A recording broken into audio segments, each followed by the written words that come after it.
Estamos de volta e vamos ter mais meia hora de Jornal da Cultura com plateia, transmitido pelos canais digitais da Cultura no Facebook e também no YouTube. Continuam na bancada o ator e diretor Flávio Galvão e o médico Paulo Saldiva.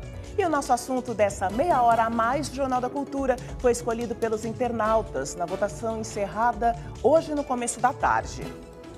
A maioria dos jovens brasileiros gostaria de morar fora do país se pudesse. Este é o resultado de uma pesquisa do Datafolha que revelou ainda que 70 milhões de pessoas desejam sair do Brasil. Documentação em dia, visto nas mãos e as malas separadas. Daqui a um mês, a Marina embarca para os Estados Unidos. Ela tem 24 anos, mas esse desejo já está na bagagem há muito tempo. Eu sempre tive um sonho de fazer intercâmbio, né?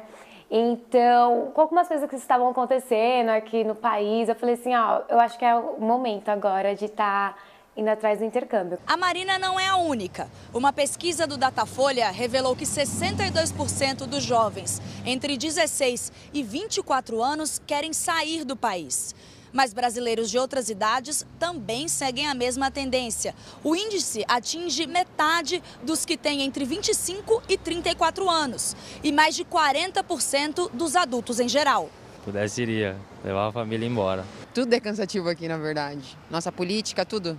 Os destinos mais citados na pesquisa foram Estados Unidos, lembrado principalmente pelos mais jovens, Portugal, que se destaca entre os mais escolarizados e mais ricos, Canadá, França, Espanha e Inglaterra. Eu acho que nos outros países aí a educação, o trabalho é tudo mais elevado, né? Aqui é difícil de ver pelas condições de vida, de estudo, também pelo falta de muitas oportunidades. Esta socióloga diz que os jovens brasileiros não se identificam com a própria nacionalidade, quadro agravado recentemente com questões políticas e a crise econômica. Hoje, aos 30, ele já se vê no topo de carreira. E como ele não vislumbra isso a curto prazo, numa economia em crise e tudo, ele então, e aí por conta da falta de vínculo, ele joga para a possibilidade de estar fora daqui. Kaique é um exemplo disso. Há 2 anos deixou o país para estudar marketing em Portugal. Em São Paulo, quando eu mexia no celular, eu sempre ficava mais atento quem é que estava do outro lado da calçada, quem estava do meu lado. Já aqui em Portugal eu já não tenho tanta essa preocupação. A segurança é totalmente diferente. Me passa essa confiança de não precisar saber quem está na minha frente, quem está atrás, se na próxima rua vai estar deserto ou não. Isso para mim faz uma grande diferença. Como analisar nessa vontade dos nossos jovens que poderiam se dedicar e produzir aqui no Brasil, mas que de repente desistem e buscam outros países como a única forma de se realizar, digamos, em todos os sentidos? Se você tem um país, se você está num país onde lhe cobram os olhos da cara por impostos em cascata, e você não tem segurança, não tem educação, não tem saúde, não tem saneamento básico, o que você pensa da sua vida? Você pensa em ir para um lugar que haja esse tipo de coisa, em que você pague. Eu, por exemplo, eu morei em Portugal, porque fui fazer novela em Portugal, e eu pagava lá 19% daquilo que eu ganhava, um negócio chamado IVA, imposto, não sei das quantas. E era só isso que eu pagava. E tinha saúde, tinha saneamento básico, tinha escola, tinha retorno. Então, a rigor, nós não temos porque me ufano desse país, a gente não se ufana mais desse país, né? A política é deteriorada, as escolas estão deterioradas. Então, o que nós temos que fazer é reconstruir esse país. Ou melhor, a gente tem que construir um país que não foi construído e foi desconstruído por essa classe política que está aí. Doutor Saldiva. Eu vou ser curto, porque acho que os nossos convidados têm precedência, mas eu me sinto como cidadão brasileiro que falhei. A minha geração está entregando para os jovens hoje um país pior do que aquele que eu encontrei quando eu era jovem. E isso é uma pena, porque é devido a uma elite brasileira. Eu me lembro que eu saí na rua por diretas, né? A gente tinha uma constituinte, existia um sonho, e esse pessoal escrupulosamente destruiu tudo isso. Então, hoje a gente tem uma crise de lideranças. A escola não está legal, a cidadania você ganha na escola, no momento que a escola te tira, rejeita, você rejeita a cidadania e o país. E eu vejo com muita tristeza essa desesperança dos jovens, porque é deles que vai vir a solução, porque eu e a minha geração não conseguimos ter uma solução para o país que a gente ama tanto. Nós conseguimos sim, doutor. O que nós é que pessoas, essa elite que está aí, é que desviou o nosso caminho. Eu lembro que nós saímos para as diretas já, a gente ficou na chuva, a gente fez a passeata dos 100 mil, a gente saiu, a gente foi, a gente fez, a gente aconteceu e queríamos realmente uma constituinte em 88 que desse vazão a um novo país. Mas essa elite que está no poder há tantos e tantos anos destruiu os sonhos e a imaginação do povo brasileiro. A imaginação do povo brasileiro hoje em dia se resume a sair do país. Pergunta, seu nome, boa noite. Boa noite, Joyce. O meu nome é Vitor. Boa noite aos comentaristas. Eu sou totalmente o oposto. Eu faço parte da minoria que ainda acredita no Brasil, de jovens que ainda acredita no Brasil e pretende fazer seu futuro aqui. Diante disso, eu pergunto aos comentaristas como a sociedade em geral e o poder público pode criar políticas a longo prazo para conter esse sentimento nos jovens e evitar a debandada de jovens, se é que ela vai acontecer mesmo. Obrigado. Essa debandada já está acontecendo. Se você pegar, por exemplo, uma cidade só nos Estados Unidos chamada Boston, em Boston existem 300 mil brasileiros, só em Boston. Então, essa debandada já está havendo, essa debandada está cada dia maior. Em Portugal, a cada esquina você ouve o sotaque do brasileiro e não o jeito de falar do português. Então, eu não sei como fazer, eu não tenho a menor ideia como fazer. Eu acho que tem que se reformular as bases desse país. Esse país tem que ter bases sólidas, tem que ter uma democracia realmente que seja de liberdade, de igualdade. Essa coisa da fraternidade é verdadeira, nós temos que ter a fraternidade. Essa coisa da Revolução Francesa, liberdade, igualdade e fraternidade. Não sei qual é o caminho, não sei se essas pessoas que estão aí largarão essa grande coisa que é o Brasil, porque é uma coisa que dá muito dinheiro, e eles levando dinheiro para fora.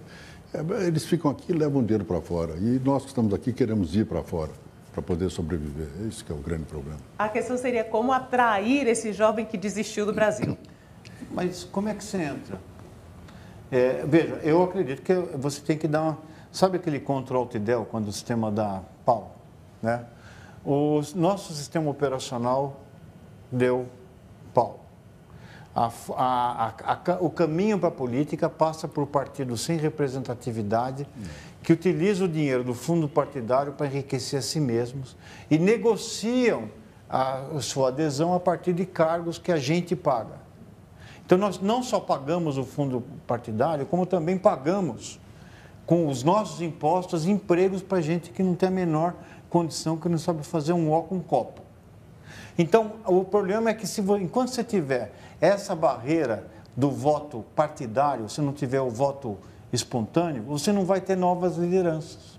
Você vai ter, então, para você entrar no sistema, você tem que fazer o pacto com o capeta. E, normalmente, toda vez que você faz o pacto com o capeta, não dá muito certo. Então, eu espero que o Supremo se manifeste permitindo o voto à candidatura avulsa. E aí talvez consigamos tirar essa hegemonia de partidos que não dizem nada. Partido da mulher que o presidente é homem, não tem uma mulher no partido. Né? Partido humanista que não tem nada de humanidade. Quer dizer, um monte de gente que vai dizer que na hora do programa político quer saúde, educação e segurança. E aí, cara pálida, quem que não quer? Né? Como é que faz? Então, é um monte desculpe, eu posso falar um pouquinho de uma forma mais dura?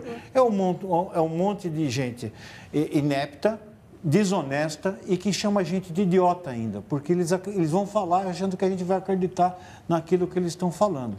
É isso que nós estamos falando. Concordo plenamente com o que o doutor está dizendo e o voto distrital seria muito importante. Você, jovem, que quer ficar no Brasil, você votaria em alguém que você conhece. alguém que está perto da sua casa, no seu bairro, na sua esquina, você cobraria dessa pessoa. Hoje em dia você vota e você não lembra mais quem era o teu deputado federal, o teu deputado estadual, sequer o seu vereador. E logo ele é substituído, né? O seu candidato coloca uma pessoa que aí você nunca viu mesmo. E essa urna eletrônica, a mim, ela não me cheira muito bem aquilo, sabe? Qualquer hackerzinho consegue entrar naquilo. Mais uma pergunta da plateia, seu nome? Meu nome é Adriana, boa noite. Boa noite. Minha dúvida, né, eu gostaria de saber sobre a fuga de cérebros, né, que é um fenômeno que acontece nos países subdesenvolvidos, né, no Brasil também. Então, muita gente que se destaca aí nas áreas acadêmicas, nas áreas profissionais, vão para fora, né, e os países em desenvolvimento acabam perdendo, né, essa mão de obra e essa capacidade intelectual, né, e não fica no país, né? Perfeito, perfeita a sua colocação. As pessoas não vão embora, eles vêm aqui, são os headhunters. Eles vêm às universidades, eles vêm aos colégios e eles sabem quem é que tem esse cérebro mais desenvolvido, especializado, e eles convidam para ir embora. Sabe, por exemplo, nos Estados Unidos, hoje em dia, existe um negócio chamado matemática de Xangai, que é uma matemática completamente diferente daquela que nós entendemos. E são só cérebros privilegiados que conseguem usar esse tipo de matemática, é uma coisa inventada na China. E isso que você está dizendo é verdade. Eles vêm aqui e nos cooptam os nossos jovens para levarem para as universidades. Por exemplo, o Facebook foi inventado por um sujeito americano e por um brasileiro que fez o algoritmo, não é, doutor? Foi um brasileiro que fez isso, que era dono de uma empresa chamada TipTop. Ele foi lá e fez o Facebook, inventou o Facebook. Era uma cabeça privilegiada que está nos Estados Unidos. Hoje em dia ele mora em Singapura. São os nossos talentos, né? Embora, as pessoas mais preparadas. E eles não fogem só para outros países, eles não fugam. Por exemplo, a ideia da escola, a ideia que o Brasil forma bons professores para a escola, para o ensino fundamental e médio. O problema é que as condições de trabalho dessas pessoas não atraem as pessoas para ir para a escola pública. Então, quando o indivíduo, quanto mais ele se prepara, mais ele sai da sala de aula, ele vai procurar outra alternativa. Então, o que a gente vai fazer com esse pessoal que dá a impressão que os nossos políticos nasceram com um pau de selfie embutido no peitoral, que eles olham só para eles e não viram a lente para fora. Então, isso é absolutamente... E é isso que está se refletindo por esse pessoal que não sabe em quem votar, ou então escolhe a alternativa, quem é do contra? Eu vou votar nesse que é contra e vamos ver o que acontece. A repórter Marcela Terra continua falando sobre esse assunto, desta vez lá na Vila Madalena, bairro boêmio da capital paulista. Marcela, boa noite. Os jovens por aí também confirmam esse desejo de morar fora, de viajar, de fazer a vida em outro lugar? Confirmam, viu, Joyce? Boa noite para você, boa noite a todos. A gente encontrou um grupo de jovens aqui na Vila Madalena, né, curtindo a noite paulista. E o Rafa quer se formar e quer ir para onde, Rafa? Hoje eu tenho vontade de ir para a Austrália, né? O custo de vida lá é melhor, e principalmente profissionalmente. E várias oportunidades lá, muito bom hoje. E o Henrique também, viu, Joyce? Ele é estudante de rádio e TV, né? Quer sair daqui para onde? Eu gostaria de ir para a Flórida ou Hollywood, acrescentar o currículo de rádio e TV da FAAP para cinema também, ter mais esse aprendizado de mídia, tudo mais. Pois é, mas não é só isso também, né? O Pedro, ele quer ter uma troca de experiências, né? Quer aprender uma nova cultura, né, Pedro? Não é só porque aqui está muito ruim, não, que você estava me contando. É, isso aí. Na verdade, eu acho que é uma experiência muito enriquecedora para qualquer pessoa, né? Gostaria de ir em busca de novas oportunidades de trabalho, aprimorar o inglês. E é isso aí, e em busca de novas culturas, né? Obrigada, gente. Pois é, Joyce, então a gente confirma aí a pesquisa do Datafolha dos jovens de 16 a 24 anos, 62% deles querem sair daqui do nosso país, né, Joyce? Ok, Marcela, obrigada. Bom, como a gente falou aqui, né, são pessoas que estão estudando, estão se preparando para ir usar todo esse conhecimento bem longe daqui, né? E nisso o Brasil vai ficar sempre aquém em todos os sentidos. O que é uma pena, porque nós temos gente muito competente, nós temos pessoas nas universidades públicas e privadas de muita competência e que desistem estão desistindo. Pode parecer que nós somos pessimistas, ou eu sou pessimista. Não há um pessimismo nisso. É a realidade que é assim, que está guindando nossos jovens, nossos talentos a irem embora. Esse é um perigo até para a soberania nacional. Os pais desses jovens também devem ficar numa situação difícil, incentivar esse filho que tem a possibilidade de ir estudar fora e, de repente, fazer a vida por lá, ou incentivar que fiquem aqui no Brasil e que tentem e que, enfim, façam parte de um novo processo, né, no Brasil de renovação. Acho que essa deve ser uma decisão familiar também muito difícil, né, e constante ultimamente. Eu acho que... primeiro, para o jovem hoje se desligar do seu país é mais fácil, né? Aquela ideia de que você tinha um emprego, que você ficava a vida inteira, que você se orgulhava. Não, o jovem quer mobilidade hoje, né? Então, isso faz parte também, é uma coisa do tempo, não é só da questão intrínseca do país. O jovem hoje, ele não quer ficar preso com grandes compromissos. Mas, como eu digo, se o Brasil não conseguir recuperar a confiança, a esperança desses jovens, então nós vamos ter... o nosso futuro vai ficar mais complicado. Porque você vai fazer um voto de protesto ou de desencanto, não um voto consciente. Você vai querer dizer assim, olha, como está ruim mesmo, eu vou votar contra quem está tudo aí. É um voto como se fosse uma vingança contra essa casta de políticos que desprezou o povo brasileiro durante muito tempo. Mais uma pergunta, você, seu nome, boa noite. Boa noite, Joyce, boa noite, convidados. Meu nome é André, eu sou lá do Rio Grande do Sul, da Serra Gaúcha, e eu sou educador financeiro. E uma das perguntas que eu faço para os meus educandos é qual é o seu sonho? E o que me assusta é quando os jovens dizem o meu sonho é ter um bom emprego, falando dos jovens que ainda pretendem ficar no país. E aonde fica o jovem empreendedor? Por que não temos jovens empreendedores? Por que o sonho de um jovem é ter um emprego e não ser um empreendedor? Eu acho que, em primeiro lugar, porque o jovem que vai empreender sabe que, de cara, ele terá um sócio majoritário chamado governo.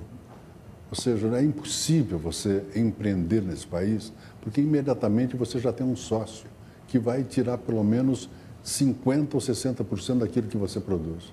Ou seja, você vai socializar os teus lucros com o governo e privatizar as suas perdas.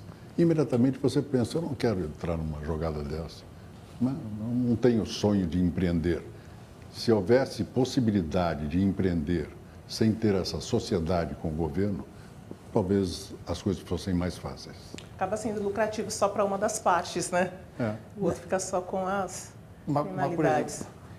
A sua profissão, que é o educador financeiro, eu nunca tive.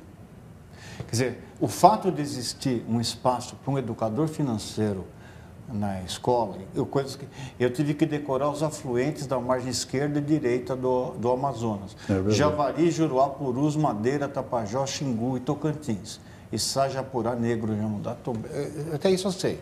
Então tem um monte de bobagem que eu fui obrigado a decorar, mas coisas práticas para o viver, para preparar para a vida, a gente não tem. Então, eu acho que a existência dessa profissão já é um sinal de que o sistema educacional está mudando. Nosso ensino é muito cartorial, muito antigo, e quando você vai ver a nossa base curricular, sabe quantas competências que um professor tem que dar ao final do ensino médio? 5.700. Cadê a liberdade do professor? São 600 páginas. Assim como a gente engessou o país com leis, nós estamos querendo engessar a educação com regras. Isso é um sinal da mais pura ignorância, ou seja, a intervenção estatal está acontecendo na vida. Qual a liberdade do professor e principalmente do estudante de fazer o que quer? Por isso que eu acho que a gente tem que fazer algo fora do sistema de educação, porque o nosso sistema de educação tem tido, ao longo do tempo, uma série de pessoas que na educação entendem nada, entendem de regras. Outra pergunta, você, seu nome? Boa noite, Joyce. Boa noite. Boa noite para a bancada. Além de todos esses fatores, né, que a gente comentou aqui, que acaba afastando o jovem brasileiro do próprio país, eu queria saber se a bancada considera um fator cultural aí nesse sentimento de desvalorização de tudo que é brasileiro. Aquela coisa, tipo, que é do Brasil, não presta, que é do Brasil, é errado. Etc. Tudo que é bom está lá fora, né? Será que isso também contribui para essa... Isso eu não acredito, não. Isso eu não acredito, não. Nós temos, depois da Semana de Arte de 22, Oswald de Andrade e essa cultura armorial que tem no Nordeste, nós temos focos de cultura muito fortes no teatro, no cinema, na literatura, na televisão. A nossa cultura popular é uma cultura muito abrangente, ela é muito bem distribuída pelos vários setores de um país tão continental quanto o nosso. Eu não acredito que um jovem hoje em dia diga eu prefiro ouvir o cantor americano do que ouvir o cantor brasileiro. Não acredito que nós temos grandes escritores que se comparam a grandes escritores estrangeiros. Então, a nossa cultura ela é prejudicada pela falta de incentivo à cultura, isso sim.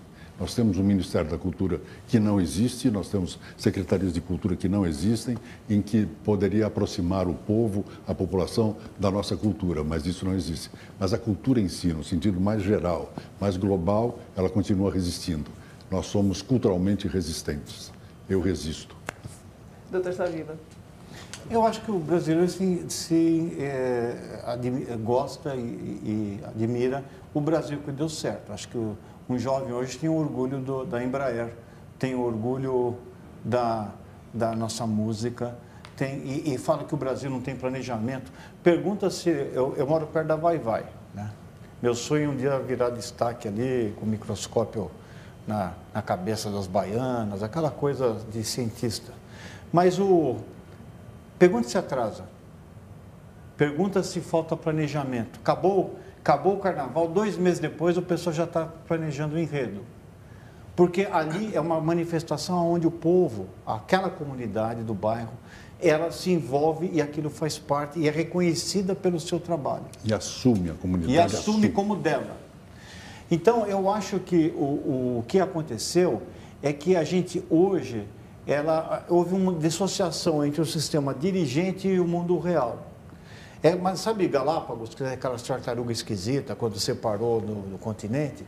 Brasília virou uma terra da fantasia com um monte de seres exóticos, né? Eles não podem pegar mais avião, eles não sabem o preço, eles não vão no supermercado comprar coisa, eles não pegam um ônibus, não frequentam o SUS. Não podem ir a restaurantes. Não podem. Então, eles vivem num mundo separado. E esse é o sistema que aconteceu. A gente não se enxerga na nossa elite. Então, esse Brasil me envergonha, sim. Me envergonha, sim. Eu acho que a gente acha que os outros são melhores. Agora, o Brasil que dá certo, eu acho que qualquer brasileiro saberia indicar coisas que dão orgulho a ele. Que dão orgulho a ele. Outra pergunta. Seu nome? Boa noite. Olá, boa noite. Meu nome é Ed. Boa noite, bancada. A questão é a seguinte, a gente sempre foi valorizado, né? As pessoas sempre foram valorizadas pelos pais, pelos seus pares, pelos sonhos que cada um tem. O jovem está perdendo esse sonho? Ele está em busca de sonho ou está em busca de uma outra opção? O Brasil não tem mais opção? A realidade brasileira é acachapante. A realidade brasileira, o dia a dia, você sair na rua, você sair com um relógio na rua, você ter medo de uma esquina ser assaltado, você ter dificuldade de entrar numa escola pública, você ter dificuldade de entrar num hospital e ser atendido. Então, os sonhos estão sendo acachapados realmente. Nós enfrentamos a realidade dura, nua, dura e crua, dioturnamente. Mas ainda assim há sonhos. Ainda assim há uma juventude que sonha em se realizar profissionalmente, sonha em aprender outros idiomas, sonha em poder participar da Vai-Vai do doutor, sonha em poder ir para a avenida, sonha em poder fazer teatro como eu, que sou um ator. Sabe, ainda há sonhos, mas é que a realidade nesse país há alguns anos já está cada dia mais acachapante. Mas é uma bela pergunta sua, Ed. Doutor Saldiva. Tem todo jeito o Brasil. Todo jeito. Aliás, para fazer o Brasil não ir para frente, tem que ser profissional. E eles são. E eles são. Profissionais do roubo, profissional do interesse, não ter o interesse comum.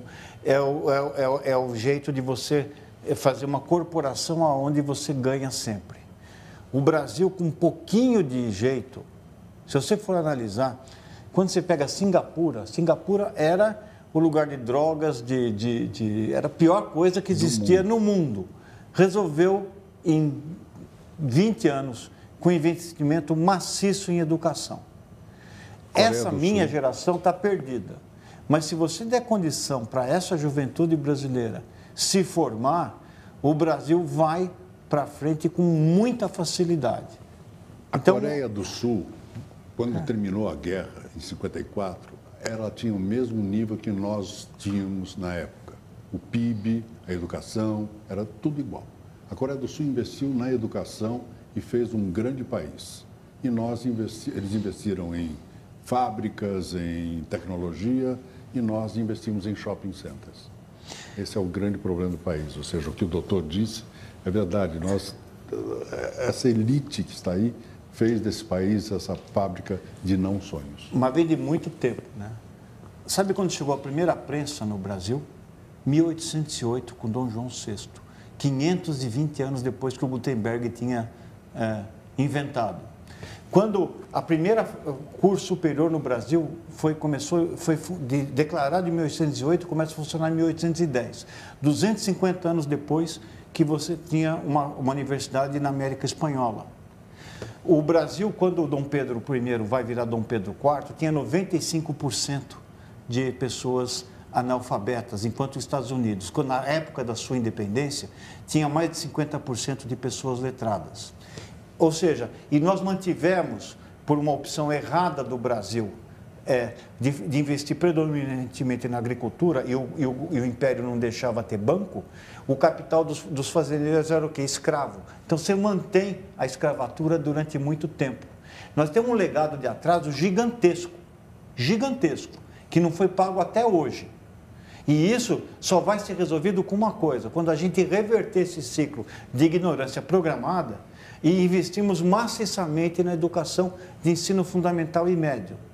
Isso, não houve nenhum governo brasileiro que fez isso. Quando a gente fala que a escola pública hoje é pior, se você for ver hoje no Brasil, tem mais escolas públicas de qualidade quando nós tínhamos nos anos 30. Só que a população que teve acesso é muito maior, então você não tem escola boa para todo mundo. Então o Brasil criou um laboratório de desigualdade, de inequidade, de falta de ascensão social. Por isso que, se a gente não tiver um governo que invista diretamente em educação, aí nós não vamos ter jeito. Agora, se investir, cara, o Brasil vai ser um país que tem tudo para dar certo. Pena que eu não vou ver, mas estarei em algum lugar, espero em cima, não embaixo, né? Vendo. Mas de onde eu estiver, no quente ou no tocando harpa, eu vou estar vendo o Brasil acontecer. Tocando harpa no quente. Agora, vocês que são jovens, eu espero que vocês tenham a oportunidade que eu não tive, porque eu acreditava que o Brasil ia ser um treco legal. E não consegui ver. Eu vou morrer antes disso. Mas que eu acho que o Brasil tem todo jeito, tem. Ok, nós estamos encerrando mais um Jornal da Cultura com Plateia. Eu agradeço a presença dos nossos comentaristas, Dr. Paulo Saldiva, Flávio Galvão, muito obrigada por estarem aqui conosco e também ao nosso pequeno público aqui no estúdio. E você que nos acompanhou até agora. Inscreva-se no nosso canal no YouTube para ser notificado sobre tudo o que acontece no jornalismo da cultura. youtube.com/jornalismo TV Cultura. Muito obrigada pela sua companhia e eu espero você amanhã. Até lá!